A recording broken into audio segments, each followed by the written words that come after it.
My dad was having a barbecue in the backyard with his friends. I tried to stop my brother Mason, but he wouldn't listen. He ran to them. My dad and his pals were happily chatting away when my brother screamed, "Everybody, look at me!" Everyone went quiet. I watched them nervously. Mason took a deep breath. Then he forced out a big fart. My dad was livid.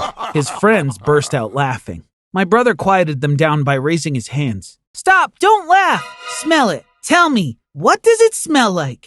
They all took a whiff. One turned to Dad and said, "What in the world?"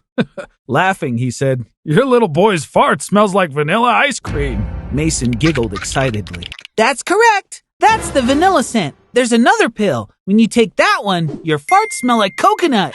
My dad looked at me, perplexed. "This isn't another one of your ridiculous inventions, is it? You humiliated me in front of my friends. I don't want to see either of you. Get out of here." I knew my dad would get mad. Unfortunately, he never liked any of my inventions. My mom used to take pride in my inventions. I would tell her about my ideas. She would listen to every word I said. "These ideas are amazing," she would say encouragingly. We lost my mom 3 years ago. My dad was never interested in what I did. He always held me back. "Drop this inventor nonsense and focus on your school. You don't have a stable profession, you'll end up on the street," he would growl. Despite my dad, I kept inventing stuff. I'm good at it, and I love doing it. Here, I'll show you a few of my inventions. For example, this one is called the hygienic finger. You use this finger to flush a public toilet so that your hands stay free of germs. This is a phone umbrella. This little umbrella protects your phone from the rain. It prevents raindrops from forming on your screen. You can see everything without any obstructions. Plus, you protect your phone from water damage. My dad thinks these inventions are nonsense, but I disagree with him, and my brother agreed with me. He thinks my creations are exciting. One day, Mason ran into my room all worked up. "My friend's little brother got lost in the playground. They found him after a 2-hour search. His mom had a panic attack. Do you think you can build something that prevents children from disappearing?" I thought about it for a second and had a great idea. "A pair of shoes with a GPS tracking system in the sole would solve their problem," I said excitedly.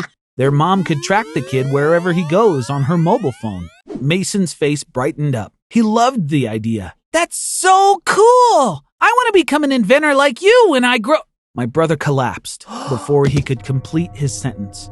"Mason! Mason!" I cried. He was unconscious. I called 911 at once. I called my dad. He rushed to the hospital. The doctors examined Mason for a long time, running all kinds of tests on him. Finally, a doctor approached to give us more information. "I'm afraid I've got some bad news. Mason has a very rare muscular disease. Unfortunately, he may be confined to his bed for the rest of his life. There is an experimental treatment for the disease, but it's costly. A single dose may run up to $100,000 or more. Mason would need at least 1 monthly treatment for the rest of his life." $100,000? That's extortion! We can't possibly afford that! There's nothing else you can do? Dad pleaded. The doctor shook his head and left. "Dad, we can sell our house to buy Mason the medicine. He's got to get better," I said. My dad frowned. "Are you out of your mind? Did you not hear the doctor? Your brother needs to take that medicine until he dies. If we sell the house, we'd only be able to get him a few treatments. Then he'll be right back to where he started. I worked my entire adult life to buy that house. Use your head." My dad had a point, but I wouldn't give up. I'm an inventor.